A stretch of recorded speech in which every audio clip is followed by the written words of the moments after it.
extra, read all about it. Get your copies while they last. Stop the presses. And now for something completely different.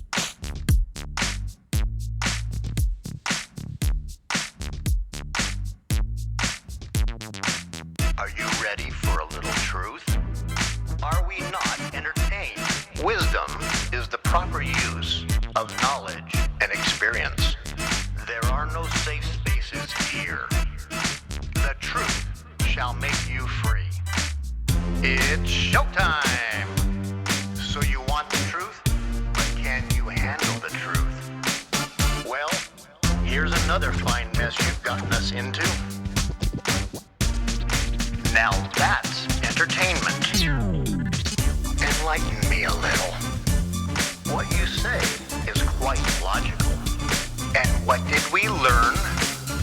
Prepare yourself for a little sensory overload.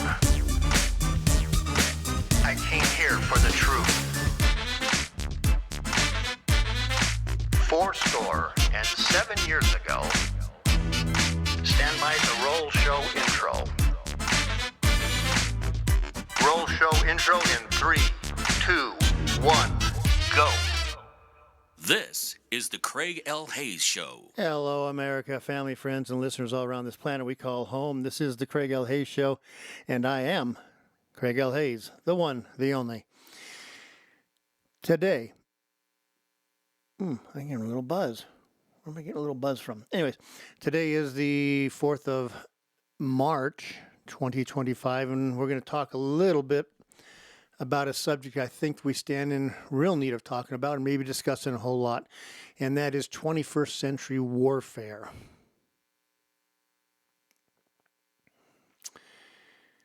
What is the warfare of this century going to be? I've heard it said by some people, especially if you want to listen to astrophysicists and stuff like that. I've heard them commenting on what they think the next warfare is going to be. And as they would say, we're not quite sure how the next war is going to be fought, the next world war. But they often say things like, but we're pretty sure that the war after that, World War III will be fought with something, but World War IV will be fought with sticks and rocks and knives. Kind of a scary thought that we would take and do something, would take and put ourselves back into the caveman times. But totally possible. The how's, the what's, the whys, how that could happen, not quite sure. But at the same time, totally possible. So right now, we have a President Trump, that's going out there right now and trying to do his very best to get people to understand that we need to reinvigorate our military. We need to get the strongest, most powerful, most lethal military on the planet that we can have because, like it or not, we've had 4 years of our military being dismissed, dismantled, and completely just made irrelevant on the world stage. Joe Biden and the Democrats have done everything they can to destroy our military in favor of having things like, CRT, critical race theory being taught to our military, DEI.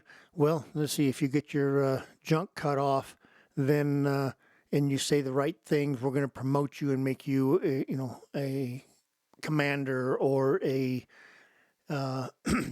military officer because, you're with us on this stuff. The exact opposite of what needs to happen, the exact opposite of how it should be, but they don't care. Remember, Democrats just do not care anything about this country. They don't like this country. They hate the Constitution. And, they hate the military. Believe it or not, they really do hate the military. That's why they inflict all their evil ideologies on the military, because they want to destroy it and make it not the useful tool of diplomacy that it's supposed to be. Wait, diplomacy, military, those two things don't go together. Yes, they do. They absolutely do. You go down, you sit across the table from China, or Russia or North Korea, and you have your commanders and the people leading your military are all transsexuals. They've all had their stuff cut off. And now they've had other organs attached to them, and they have to take all these pills and drugs and be out of the military. They can't even lead a command. They can't even be in the military, per se, because they're constantly having problems with their new assignment of sexuality. How does that embolden our enemies? And Russia and China and North Korea are our enemies. They are our enemies. So do you sit there and say, try to take and project that we're still strong and powerful, and they look over there and say, nobody wants to join your military. People are fleeing your militaries because a senile, stupid old man told people if they didn't take a shot that they would be court-martialed, so they all just resigned their commissions and left. All in the name of being a good little Democrat and having your head pat by a stupid president and the people that he surrounds himself with. So, or do you go into a negotiation with Russia, China, North Korea, Venezuela, name all the bad players around the world, there's plenty of them. We can keep going and going, Iran, etc. We can't forget Iran. Man, I forgot Iran for a second. We cannot forget Iran. They are probably the most evil because they actually are doing stuff, non-stuff around this world to try to destroy America in one shape or form and Israel. So let's not even try to forget this part. Okay, the part we have to talk about, though, is do you have a powerful military, the most lethal, scary, where the people that sit across the table from you look at you and go, yeah, we're going to try to we're not going to be friends because we don't like America, but we're not going to do anything to have this guy unleash that military on us because that would be the end. Like the cartoons always said at the end of a cartoon, the end. Yeah, it would be the end. So, bottom line is this. Our military needs to be lethal. It has to be fast moving. It has to be scary. And I mean scary for everybody in the world. You got to make them so they're afraid to do anything to you. That's why Russia invaded Ukraine, because they weren't afraid of America. America just said, don't do it, and they did it anyway because they knew they had a stupid, senile old man and a bunch of Marxists in the White House and surrounding them, and knew that nothing was going to happen other than us spending money, throwing it at Ukraine, and they just took it and they spent it on everything else except for what we gave it to them for. They took all the weaponry that we gave to them to fight Russia, and they took and they sold it on the black market for 20 cents, 50 cents on the dollar. This is the type of administration we had before Donald Trump. So, with that being said, what is 21st century warfare going to be?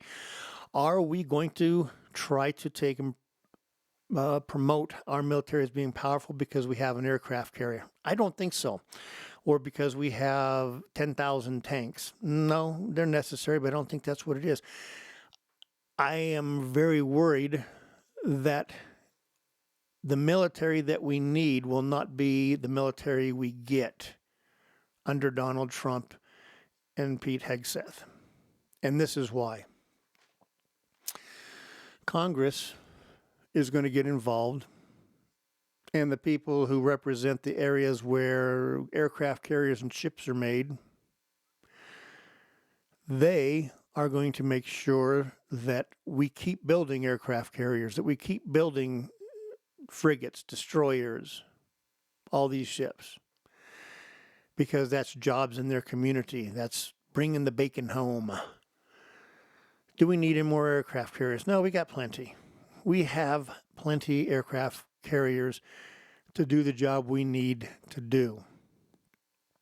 if we were to go against a China or a Russia, we would probably lose our carriers, because China and Russia have been developing, and we've been sitting on our hands during the Biden administration because he's a stupid, senile old man and a traitor to the United States of America.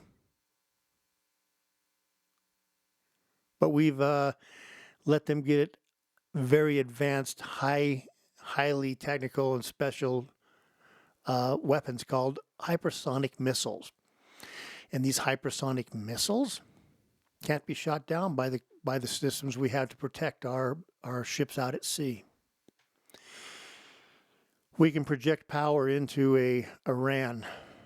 We can project power into Syria, around Israel, and other places with these aircraft carriers. We can take and use these for places that don't have this specialized weaponry that China has now, I guess, exceeded ours. I'm sure we have some forms of hypersonic missiles, but why don't we have something that's even better than them? All China does is thievery of other people's ideas and put it into work. So why don't we have stuff that will actually fight them? Because the stuff that we need doesn't bring the bacon home, but the stuff we need secures America. We need to have the most advanced drone technology that can't be intercepted and that can be used in ways we can't even imagine. But I'm sure some people out there can imagine the many ways that drones can be used for delivering death on the battlefield or death into a certain area, or whatever we have to do to win a war. Isn't that the objective of having a powerful military? Is to rain death on our enemies? Whether it's done by drones, which aren't sexy. Drones aren't like, cool, man, look at this. I've got a aircraft carrier with my name on it, or I've got a frigate with my name on it, or I got a destroyer with my name. No, they're not sexy. You don't put a name, your congressional name, I am Congressman Jones from the state of Rhode Island or whatever. You don't put that on a drone. So it's not sexy. It's not cool. It's not like, oh, pat me on my back. Look at me. This is why I'm really concerned. Do we need more high-tech airplanes? No. I think the 35 and the 22 that we have, maybe we should have gotten the 23. 23 would have been probably far superior, would have had far more longevity as far as advanced technology than the 22. I don't understand why we go with lesser technologies that aren't going to be, have the staying power. They're going to last longer. I mean, for heaven's sake, we're still using B-52s. An amazing plane. Keeps on trucking. We got our B-1s. We got our B-1's an amazing thing from the 70s. B-52s from the 50s. We have all these things that they work. And we need to keep them working. We need to keep the F-22s working, the F-16s, the F-18s, the F-35s. These are all things we need to keep working in our arsenal because they are strike planes. They are used to protect. They are used to strike our enemies. We have to keep using these. We have to keep these platforms. But do we need to make up multi-billion-dollar platforms for small incremental improvements? Or should we just take and realize that in a warfare with a country such as China and maybe Russia, that these multi-billion-dollar weapons platforms like aircraft carriers are going to get sunk in the first 30 minutes of battle, and that's it. They're done. Because the systems we have will not keep up with the system that they have developed against us. So do we keep building these things, or do we sink all that money into a couple things? Do we, and this is the scary part for me, even this is a part that I don't even want to talk about, but we have to. Do we sink massive amounts of money and research into artificial intelligence. Not just artificial intelligence, but artificial general intelligence, AGI, and then go as fast as we can, which I think we're only 5 years maybe from having artificial special intelligence, ASI, which is the scary one. That is the scary one. AGI is scary enough, but that matches people's brain power up against a machine, but it can do it so many times faster. ASI is a quantum leap above that even. We need that. We need electrical infrastructure in this country that's protected from EMPs, electromagnetic pulse, any kind of bombs that go off that would destroy our grid, our electrical grid. If we are going to have a Department of Defense, let us make it a all-encompassing Department of Defense. Is our power grid critical infrastructure to our defense? Absolutely. Do we need 15, 20, 50 nuclear power plants online in the next 5 years or 10 years? Absolutely. We need it just to generate the power that's going to be necessary for artificial intelligence. We do not have the power now to power up our stupid ass electric cars that people seem to think save the environment. Stupid people. Such dumb people out here. Artificial intelligence, once those systems are put in place and the warehousing and the computer systems are put online, is going to take up every watt of power that we generate in this nation right now, leaving nothing for your home, for your business, for your stupid car you bought. So now what? Do we decide to do something that's totally radical? Hopefully Trump will do this and he'll just look at it and say, we are going to do something that's totally off the hook and get into a system that takes and protects us from electrical pulses, electromagnetic pulses, excuse me. We're going to build power plants. We're going to tap every drop of natural gas and put those plants online. We're going to tap diesel. We're going to tap anything we can find. So this country has more power than we know what to do with. That's what we need to do. And then protect it. And to protect our country, that money needs to be invested in some kind of a system like Israel has. Now, Israel is a little bit different story. It's not as big of a nation. It doesn't have as much border to cover. Their Iron Dome does an incredible job of knocking down missiles that are coming into Israel. We would have to have on a scale of, 100 times that to protect our borders all along our north, south, east, west borders, protect anything from coming in from any other country.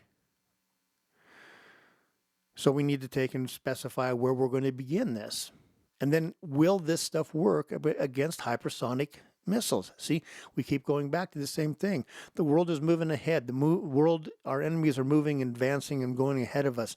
And we had stupid people, a senile, stupid old man as president for 4 years in Joe Biden, who was more interested in stealing money for his family and friends than he was for protecting this country. Now,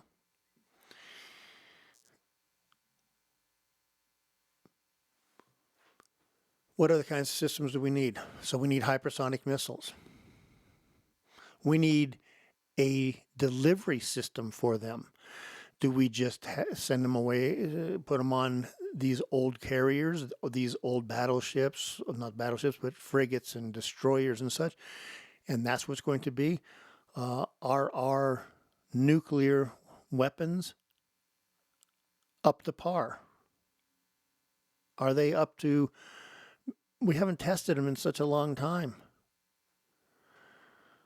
I'm from Nevada. I remember we used to have nuclear bombs going off all the time out there in the desert north of Las Vegas, rattling buildings and stuff while they were testing them, seeing if they worked, seeing how powerful they could make them, all this stuff. Have we tested anything lately? Or have we decided that it's more important to get along with the enemies who sit across the aisle from us, Democrats, and not offend them by testing these systems because they're environmentalist people are the only ones they care about. They don't care about you as an American citizen. They only care about the people who want to destroy this country. So, an Iron Dome type system, that would be awesome. More transportation systems, maybe for troops and upgrading some of our ground weaponry. We still have to have a ground force. You cannot win a war without a ground force. I don't care what happens, but how do we defend our ground forces against all these new things, such as massive, if you send your troops onto the battlefield and your enemy has 10,000 drones all targeting one person or two people out there, how do you overcome that? What is our geniuses at the Pentagon doing there other than, taking care of themselves? The military-industrial complex needs to die. I don't care if people make a few dollars while we're building systems to protect this country.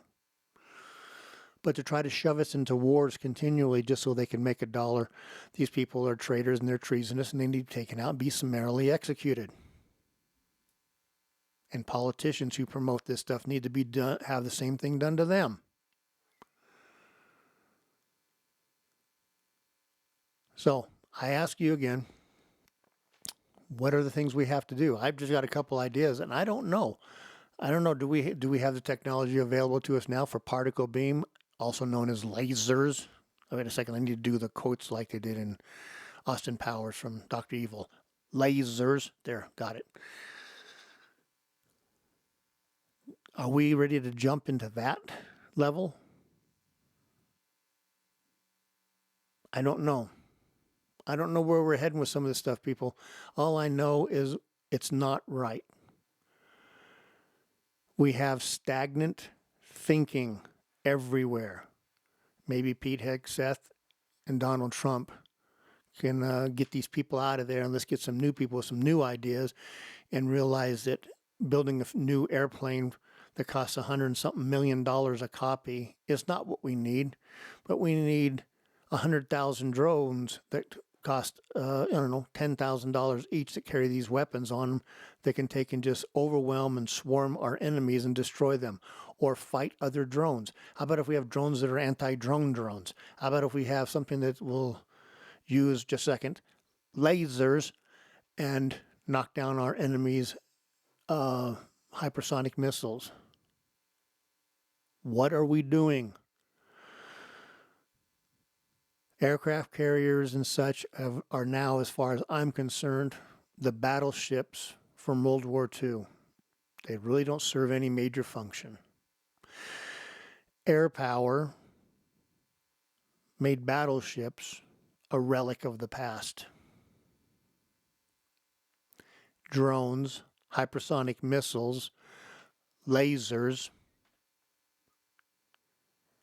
and cyber warfare. We didn't even talk about that. Cyber warfare.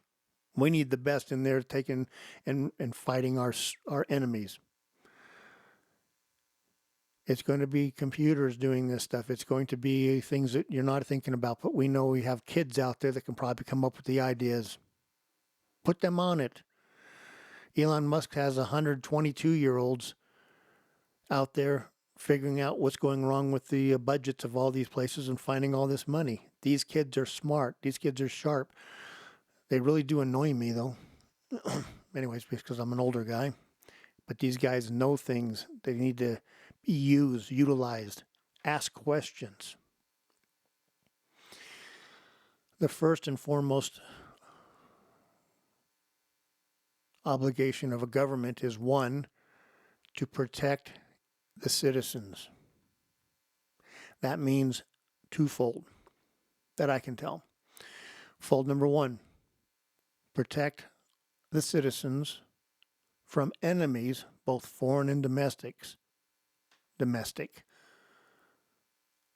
And part two is not to violate the rights of the citizen in any way, shape, or form. Now, that could be number one. With number two, you can interchange them, move them into 1, 2, 1, 2. It doesn't matter. Anyhow, folks, this is what I'm thinking about today. This is the things I'm going over. That Pentagon needs to be cleaned out. That Pentagon needs to be turned upside down and shaken, and find out where all this BS spending is going. And we don't need to keep spending $1 trillion at the Pentagon if their whole ideology is fighting a 20th century war. Because if that's what we're doing, we might as well just take that money and throw it in a fireplace and burn it. Or give it to me. I'll take the money.